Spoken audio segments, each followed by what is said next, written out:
I'm so particular with what we're doing in terms of developing the kids, because I've seen the other side of the game as well, like where a player gets to 15, 16, and then they start doing crazy things. Do you know what I mean? And we've What got kind of The crazy distractions. things? crazy things as in criminal things. Right. Do you know what I'm saying? So, and this is why I don't like places that sell academy football. Do you know what I mean? I don't like them because you can have a child in a stable training ground, stable learning, everything's good, but then the flashing lights comes. Do you know what I'm saying? And I've tried my best to not let the kids get caught up in the flashing lights, but some of them do, and the parents do as well. So these places need to be responsible for the kids that come into their places, but they're not. They're so caught up in the lights, the flashing lights. Who can I get through to these clubs? But the ones who don't get through to the clubs, what happens to them? So I'm trying to say, because they're not coaching them no more. Yeah. They've left their coaching environments and they've gone these places who are talking about this stuff all day long. But nobody's getting signed there. 1 or 2 might, but the rest of them are just there. And once 1 year of that, 2 years of that, now what? There's no. What do you mean? They've gone down. These guys now have realized, okay, nothing to do with them now. So they moved up. They push them to the side. They get another batch in. But what they don't know is when them players leave, what they're doing next. Yeah. And they spent all that 2 They've years spent 2 years of doing nothing. Yeah. They can't even go nowhere else to get anywhere. You know what I mean? They can't go to a real place now because they've missed out on 2 years of development. Yeah. And on top of that, now they're like, okay, it's getting long now. It's getting long. So I might as well do whatever I do. I thought football's going to be my life. Football's not my life, though. What am I going to do?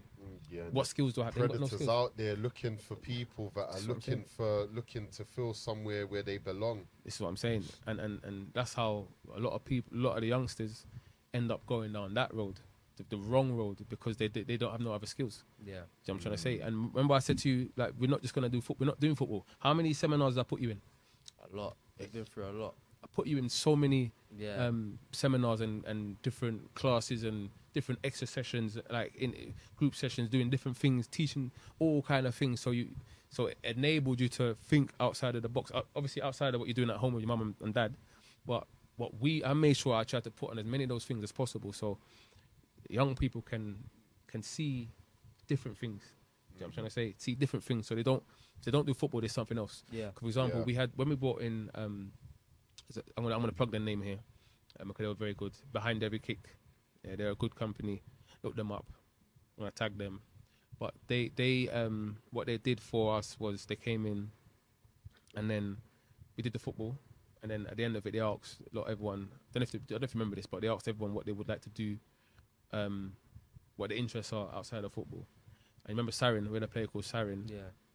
Is your age? It was older than you, wasn't it? 1 year older. Yeah, exactly. That year you were too young, so you couldn't get this. But his age group at the time, they asked him what subjects you like, what do you like to do outside of football, and then he said he likes to do marketing and stuff like that. So he ended up in like one of the best marketing companies through Behind Every Kick. Oh, wicked. He ended up in one of the best marketing companies, work experience, and then I think I don't know if he had a job thereafter, but he was there just by attending this seminar and them asking him different questions. Yeah. So we had football, but him being in them classes, it allowed him to also meet different people and end up in.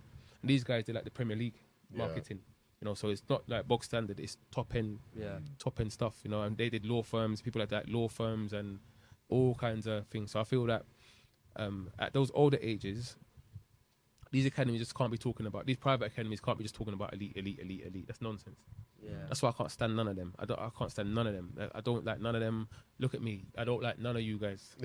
I'm being real. I don't like none of you, because half of you are just out here trying to make a living for yourself, which is fine, but you're dirty.